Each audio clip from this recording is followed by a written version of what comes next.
我今天要带你們去的這家店啊，可以說是我期待已久的一家甜品店了。今年才在巴黎正式開業，主廚他可以算是甜點界的小鎮傳奇了。年少的時候比較的清苦，但是經過不懈的努力哈，非常年輕的時候就代表法國隊在甜點世界賽裡面拿了世界冠軍，然後坐穩了5星級頂奢酒店花亞勒夢碩的甜點總廚的位置。經過幾年的沉澱哈，最終是在巴黎開了自己的第一家署名的甜點店。然後他同時也是 ins 上的他網紅，有大幾百萬的粉絲，還有一部以他為原型創作的法語電影。那麼這麼有名氣、這麼有話題性的一個人，他的甜點到底是什麼水平呢？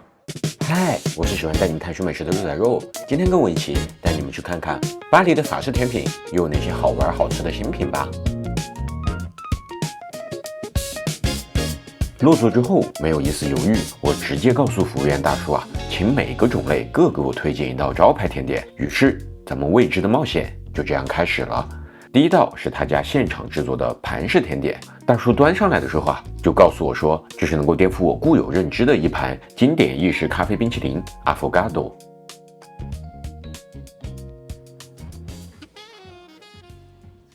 首先哈，這個 Affogato 它除了傳統的冰淇淋跟咖啡之外，它其實底下是墊了厚厚的一層榛子帕里內跟整顆的那種焦糖榛子的。這種現場組裝的盤式甜點的好處就在於它可以最大限度的保證每一種口感之間它想要的那個結果。焦糖榛子是稍微有點复热過的，你吃到的是它最香最脆的那個時候，整體的焦糖榛子的香味非常的棒。然後冰淇淋香草味非常的濃，它的咖啡哈就是那種很傳統的深烘的意式濃縮，所以當這個熱咖啡淋下去的時候，特別是你在一口下去的，它口感跟口味的豐富程度是非常棒的，而且甜度控制得很好。我覺得這算是我吃到的一個非常好吃的一個 Affogato， 但是有2點我覺得還是要挑一下哈。首先就是它這個盤式甜點設計的初衷是冷熱對撞，但是它咖啡的量給了一個 double shot，有點太多了，就前30秒的時候你吃得非常棒，30秒之後这個冰淇淋就化了。然後第2點哈，因為這裡的主廚畢竟是代表法國隊參加世界冰甜點大賽拿了冠軍的哈，所以我覺得必須要吹毛求疵，稍微挑一下它這個冰淇淋的問題。冰渣的顆粒稍微有點明顯了，它不綿密，吃起來的話稍稍有一點割裂感，所以我覺得這個甜點整體的話給它7.5分吧。第2道啊，上來的是一道最能代表主廚靈感創意的簽名系列的甜品。我覺得這是一個非常有趣的甜點哈。我在看他們的簡介的時候有提到，這個甜點靈感哈是來源於嬌蘭的一款香水，叫做 Double Vanille， 就是雙倍香草。這是一款以茉莉花為前調，香草和朗姆酒為基調的香水。而神奇的地方就在於，我真的在這個甜點裡面吃到了這款香水。它的結構其實並不複雜哈，最上面是茉莉花和香草复味的清奶油，然後中間是一層致死量香草籽的白巧慕斯，然後再下面有一層香草混合的焦糖薄脆，最後是杏仁蛋糕打底，然後外面再圍了一圈香草榛子白巧的淋面。所以當你入口的時候，最先到達味蕾的就是茉莉花的香味，然後隨着這些材料在嘴巴裡邊融合化開，香草的味道再傳達過來，所以明顯的有前後調這個區別。然後我覺得基礎的部分就不用多說了哈，做的都非常的不錯，用的材料也都很棒。剛跟服務員大叔聊天的时候啊，他說這裡邊甚至用了3種不同的香草。我覺得這個甜點啊，我願意給一個9.5分。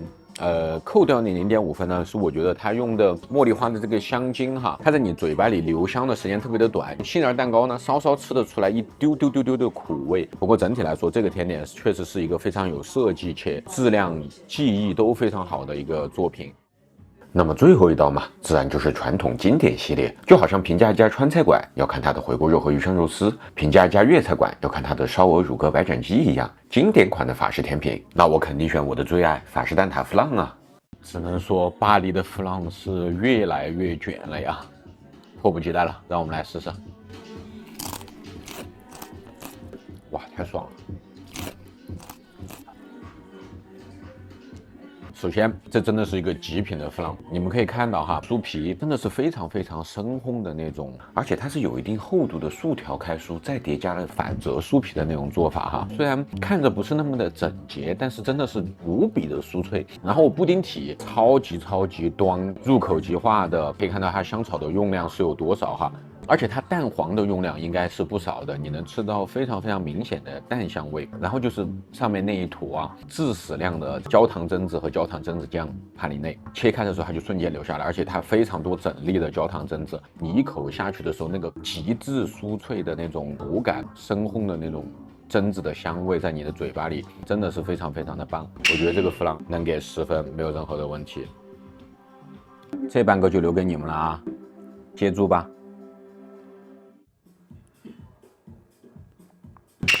按照慣例打個總結，首先我覺得他們家的招牌甜點哈 ，flan 跟雙倍香草那兩個甜點，我覺得都沒問題，非常的有質量，非常的有設計。然後盤式甜點的話呢，Affogato我覺得一般般，不過它還有其他的很多選擇哈，像千層酥，我都還想再嘗試一下，再下定論吧。今天我們這3個甜點的價格是54歐。差不多是市價的2到3倍，它這個價格確實是對標的巴黎最頂級的那種大吃店，像水果哥也好，Le Bristol也好，或者是瑰麗酒店的蝴蝶餅房也好，它確實也是走的這條路線吧。年少成名，然後參加大賽獲得了冠軍，並且在5星級頂奢酒店做到行政主廚，有自己的聲譽、自己的聲望，然後最後才自己出來開了一個體驗店的這麼一個感覺。單就性價比來說呢，它肯定不是最頂的，但是我還是會願意來下一次，也願意帶朋友來這裡試一試的。不知道你們今天最喜歡的是哪個甜點呢？歡迎彈幕留言評論告訴我，也非常歡迎你們把這期視頻分享給你身邊喜歡法式甜點、喜歡吃甜的朋友們。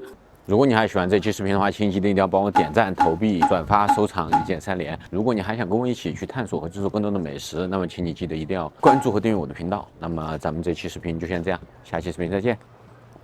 ，Peace out。